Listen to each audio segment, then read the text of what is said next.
சற்று முன் கிடைத்திருக்கக்கூடிய முக்கியமான தகவல் இது என்ன அப்படின்னா, காங்கிரஸ் விஜய்க்கு எதிராக மாறுவார், அது மட்டும் இல்லாம விஜய் அதிர்ச்சியிலும் போவார் என்கிற மாதிரியான பல தகவல்கள் இதுவரைக்கும் வெளியாகி கொண்டுதான் இருக்கிறது. ஏன் அப்படின்னா, விஜய்க்கு போதுமான அளவுக்கு சீட்டுகள் இல்லாமல் இருக்கின்ற பட்சத்தில் ஒரு 5 சீட்டுகளை காங்கிரஸ் கொடுத்து முன்வரவும் ஆரம்பித்தார்கள். அவர்களாகவே முன்வரவும் செய்தார்கள். இது ஒரு பக்கம் விஜய்க்கு நன்மைகளை ஏற்படுத்தி கொண்டிருந்தாலும், மறுபக்கம் இது சிக்கலாகவும் மாறும் என்று அனைத்து வட்டாரங்களிலும் இது பேசப்பட்டு கொண்டுதாங்க வந்து கொண்டிருக்கிறது. ஏன் அப்படின்னா, விஜய் அவர்களுக்கு இந்த ஒரு நேரத்துல 5 சீட்டுகளை முன்வந்து கொடுத்ததால் இந்த ஒரு நேரத்தில் அவர்களிடத்துல எங்களுக்கு தான், அதாவது காங்கிரஸ் ஆகிய எங்களுக்கு தான் நீங்கள் அமைச்சர் பதவியை கொடுக்கணும், ஒரு முக்கியமான ஒரு துறைகளை நீங்க வந்து கொடுக்கணும் அப்படின்னு அவங்க கட்டளை இடுவாங்க. அந்த கட்டளையை விஜய் அவர்கள் ஏற்றுத்தான் ஆக வேண்டும். ஏற்று ஆகவில்லை என்றால் அது மிகப்பெரிய ஒரு சிக்கலாக மாறிவிடும். நாங்கள் அந்த கட்சியை விட்டு போறோம் என்கிற மாதிரியான ஒரு முடிவுகளையும் எடுக்கலாம் என்கிற மாதிரி அனைவரும் பார்க்கப்பட்டு கொண்டுதான் வருகிறார்கள். மற்றொரு பக்கம் என்ன அப்படின்னா, விஜய்க்கு கீழே இருக்கக்கூடிய 108 எம்எல்ஏக்கள் அவர்களும் முக்கியமான இடங்களிலெல்லாம் அவர்களும் வெற்றியை பெற்று இருக்கிறார்கள். எனவே அதுவும் மிகப்பெரிய ஒரு சிக்கல்களை உருவாக்கும்.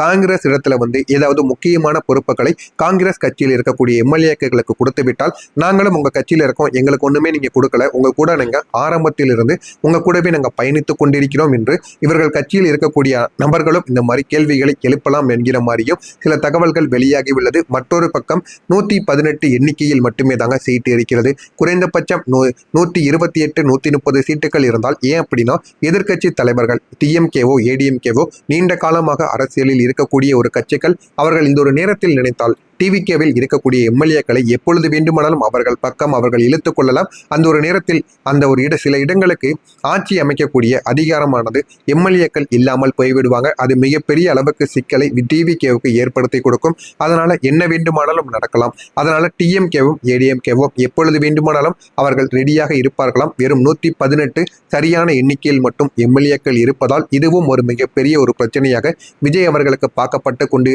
விஜய் அவர்களுக்கு பேசப்பட்டு கொண்டு இருக்கிறது. நாம் காத்திருந்து காணலாம். உங்களுடைய கருத்துக்கள் என்ன?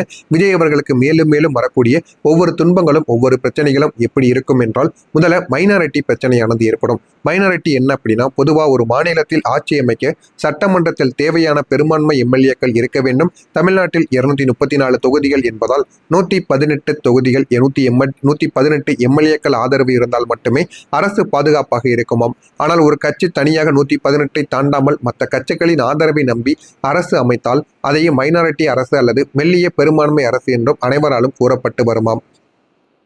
இதனுடைய மிகப்பெரிய பிரச்சனை என்ன தெரியுமா? எப்போதும் பயத்துடன் ஆட்சி செய்ய வேண்டிய ஒரு நிலைமை. சாதாரண பெரும்பான்மை அரசில் முதல்வர் தன்னம்பிக்கையுடன் முடிவுகள் எடுக்க முடியும். ஆனால் இந்த மெல்லிய பெரும்பான்மை அரசில் இந்த முடிவால் எங்கள் எம்எல்ஏக்கள் கோபப்படுவார்களா, கூட்டணி கட்சிகள் ஆதரவை திரும்ப பெறுவார்களா என்கிற பயமானது எப்போதும் விஜய் அவர்களுக்கு இருந்து கொண்டே இருக்குமாம். இதுதான் முக்கியமான சில முடிவுகளை தாமதமாக்கி கொண்டும் இருக்குமாம். மேலும் வெளியிலிருந்து ஆதரவு தரக்கூடிய கட்சிகள் மிகப்பெரிய ஒரு அழுத்தத்தை கொடுக்க ஆரம்பிப்பாங்களாம். உதாரணமா, எங்கள் கட்சிக்கு இந்த அமைச்சர் பதவி வேண்டும், இந்த கோரிக்கைகள் நிறைவேற்ற வேண்டும், இந்த திட்டத்தை மாற்ற வேண்டும், இது எங்களுக்கு பிடிக்கவில்லை, இந்த ஒரு செயலை செய்தால் நாங்கள் கட்சியை விட்டு போய்விடுவோம் என்று இந்த மாதிரி சில செயல்களும் செய்யலாம். ஏன் அப்படின்னா, 10 எம்எல்ஏ சீட்டு வெளியிலிருந்து கிடைத்திருக்க விஜய் அவர்களுக்கு அந்த 10 எம்எல்ஏ சீட்டுகளிலும் என்ன வேண்டுமானாலும் நடக்கலாம். விஜய்க்கு எப்படிப்பட்ட பிரச்சனைகள் வேண்டுமானாலும் உருவாக்கலாம் என்று அனைவராலும் பேசப்பட்டு கொண்டு வந்து கொண்டிருக்கிறது. நம்ம காத்திருந்து காணலாம். விஜய் அவர்கள் இன்று முதலமைச்சர் அல்ல முதல்வர் பதவியில் அமர்ந்து விடுவார். இதற்கப்புறம் நடக்கப் போகின்ற பிரச்சனைகள் எப்படியெல்லாம் இவரை மாற்றப் போகிறது, ஆழ்த்தப் போகிறது என்பதை ஒன்றன் பின் ஒன்றாக காணலாம். உங்களுடைய கருத்துக்கள் என்ன என்பதை கமெண்ட் வழியாக கூறுங்கள். மறக்காம நம்முடைய சேனலை சப்ஸ்கிரைப் செய்து வைத்துக் கொள்ளுங்கள். நல்லது நினைவுகள். உங்களுடைய வாழ்க்கையிலும் நல்லது மட்டுமே